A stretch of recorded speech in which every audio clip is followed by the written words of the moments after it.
Hey everyone, this is Alan. 大家好，我是 Alan。大家都知道我4月17号在波士顿跑了我的第一个波马，并且顺利的以2小时57分32秒的成绩破3。已经过去4天了，因为这4天比较忙，一直没有时间来完成这个视频。今天就把它做完。我跑步呢也应该有8年了。然后波马之前在2019年之前就 fail 了3次，每次有2次都是 cut off 以后差了1分钟之内的差距，所以是有一些波马情节的。这次呢是去年的时候，美国伊利马拉松顺利的获得了304左右的成绩。顺利的 BQ 了，所以呢就申请了今年的第127届波士顿马拉松。所以我是个波马新手，之前没有经验，完全没有参加大满贯赛事的经验。这次的波马对我来说是一个不错的体验，不光是训练，和伤痛共存，然后整个比赛的过程我也非常享受，给我留下了相当不错的印象。训练上呢，我一开始选了 Jack Daniel 的 2Q， 但是有些不自量力，练着练着就感觉好像伤越来越严重了，不得不停了2到3周，然后在波马只剩12周的时候呢，我就不得不切换到12周的 AM70，然后同时还要应付这个伤痛。还好我们跑群里的陆慈他给了个建议，就是做热敷。我从家里的地下室里找到一个很老的热水袋，然后就1日3敷吧，早中晚每次10分钟左右。做了一段时间以后，发现还不错。那个虽然持续训练，但是这个伤痛好像得到一些轻微的缓解。就这样我就持之以恒吧。一直到比赛前，左小腿的伤几乎都已经好了，右大腿的腘绳肌也好的不错。然后通过一个 loading week 的休息，发觉好的更多了。为了确保顺利完赛，我还特地买了 KT Band， 然后我们跑群的闲人大哥。在比赛当日，我发现我没有带剪刀，带了剪刀，同时又发现我都不知道怎么好好的贴这个 band， 所以呢，他就热心的帮我把 band 贴了，他贴得非常好。还有一个问题就是我的体重，我一般在冬天都会长点膘，这次为了参加波马，我入冬的时候呢，就非常小心的检查自己的体重。我尽量控制口腹之欲吧，维持一个体重。所以赛前的时候呢，体重没有涨，略微跌了一点点。但是通过一个 loading week，又涨了好多。所以有一个趣事，就是跑完这次马拉松回到家里，我一称，我居然长了4磅多，这个也是比较奇葩的。整个比赛过程呢，我非常享受。从赛前，我们跑团里面组织大家，学习过往参赛选手的经验，他们非常详细的介绍了赛道的情况，提出了一些中肯的建议，我基本上都是按他们的建议做的。然后还提到了波士顿的天气，说到波士顿的天气啊，也真的是比较奇葩的，赛前2、3周，天气预报说是会有高温高湿，会有一点雨，然后慢慢气温就降下来，然后到赛前说是温度很低。loading 这个 week 我要参加公司的活动，所以我去了渥太华，我的行囊都是在去渥太华之前准备的。回来以后第2天就早上4点多就出发，也没有时间好好再次整理，所以我带的衣服其实都是应付高温的，而不是应付低温的。这样的话就是当天比赛就冻得瑟瑟发抖，搞了个垃圾袋套在身上，搞得像难民一样。我们是从星期六早上4点出发，驱车到波士顿，下午3点多到的波士顿 Expo。一进入波士顿城区，马上就感觉到这个大满贯赛事的一个氛围。这是我第一次经历，非常好。人山人海，可以说是这么说，可以说是人山人海。然后进入 Expo 领取了参赛包，接下来就进入各种购物拍照访友有很多人是多次参加波士顿比赛，是资深的跑友，他们认识很多美加的其他跑团的朋友，就在这里面看到各种偶遇吧。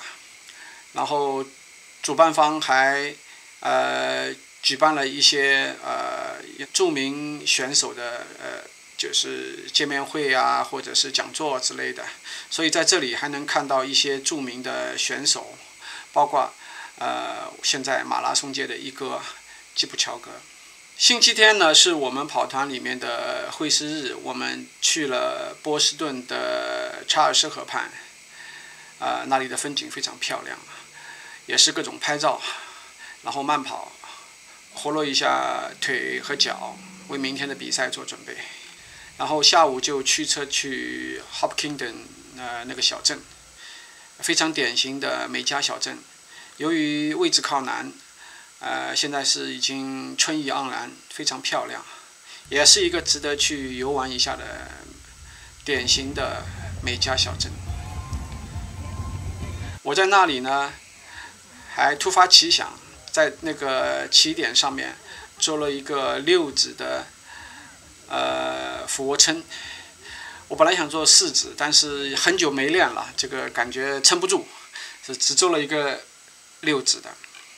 比赛日的气温还是比较低的，早上吃完早餐，然后到官方指定的停车场，然后由他们的班车送往比赛地点。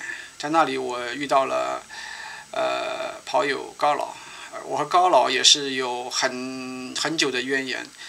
我刚开始跑步第一个比赛就是跟着高老，他跑得非常快，然后还有几次比赛和他一起参加，每次都是把我甩得远远的。这次也有个趣事，我跟他一同出发，他还有另外一个朋友老王，他们俩热得很快，一下子就跑出去了，我在后边跟着。然后我跟了一段时间以后，突然之间高老从后面上来拍我一下肩膀，我觉得好奇怪，他不是在我前面嘛？他跟我解释了一下，他说他去上了趟厕所，然后又一路撒丫子超过我了。然后这次比赛我因为要专注于跑步吧，所以没有带相机，我觉得非常遗憾一路下来有很多的人文景观和大量的围观群众互相交互互动，都没有留下影像。下一次如果还有机会的话，我一定要带上我的运动相机和手机，跑一路拍一路，这样才不虚此行。这次我跑马基本上是按照事先安排的计划跑，前面的10K 跑得比较慢，虽然有一点冲动，但是因为有各种坡嘛，我没有太逼迫自己，所以总体还在范围内。然后补给比较激进，几乎每个水站我都进去逛了一下，然后每5公里就开始吃胶，接下来的1公里就补2粒盐丸。然后有个小插曲，第2次吃盐丸的时候因为搞得非常不方便，那个盐丸袋子掉了，我跑出去以后才发觉，然后又跑回去捡。路边有个警察觉得很危险，叫我不要停。我在想，我如果不取这个盐丸，我接下来又要抽一路筋了，还是取了吧。然后取完以后就一下子跟高老拉开很大的距离，就再也好像追不上他了。然后到25K 的时候，左腿前侧开始有点跳。我比赛日早上出发的时候，是我们跑群的闲人大哥帮我贴的 KT Band， 因为我没带剪刀，我就问他要，他发现我都不知道怎么样好好贴这个 KT Band， 他就顺带帮我把 KT Band 全贴了。但是我没有想到前面会抽筋，就没让他贴。哎呀，我当时好后悔啊！早知道这样，就让他给前面也贴一条。这时候没办法了，赶快吃了2粒盐丸，但是盐丸起效比较慢嘛，所以呢，我就停下来拉了一下，然后接着跑到30多 K， 因为这个抽筋嘛，搞得我心烦意乱的，我都不知道我跑过了那个Heartbreak Hill， 直到我看到那个有块牌子上面写着 The Heartbreak Hill is behind you， 我才意识到哦，我原来跑过了。然后刚跑下去1公里，又开始抽，不行，又停下来拉伸。所以你在官方的那个 Pace Chart 上，你会看到，它有2个大的停顿。然后37 K 的时候又开始抽了，哎呀，我这时候就非常沮丧，觉得可能破3要泡汤了。结果这时候果然，老天就让我泡汤了，突然下起了大雨，倾盆大雨。那个雨滴子都一粒粒很明显打在身上，有点疼的，我浑身一下就湿透了。哎，突然发现小腿不抽了，这老天爷也非常帮忙。这时候我就趁着这个机会赶紧上速度，一路超人。其实我体能我自己感觉还是不错的。我每次跑马拉松都抽筋，但是体能这块其实我自我感觉不错，但是肌肉可能不行。所以这一路下来，就是接下来几公里就不停的超人。我记得有一个老兄，身穿深井兵那个衣服，跑群的衣服，一直在我前后左右晃悠。有时候他超我，有时候我赶他，搞得我自己都有点深井兵了。这次我就一下子把他甩开了，感觉神清气爽。然后一路超好多人，一直追到一个小姑娘身后。这时候我一看，还有2公里。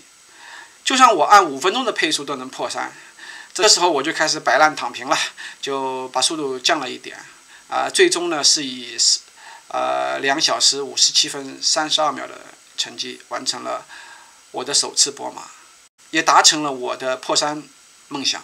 所以整个比赛我非常总体来说非常享受，遗憾的就是没有拍很多的照片，希望下次能够有机会再次参加波马。好了，这次视频就到这儿，谢谢大家的观看。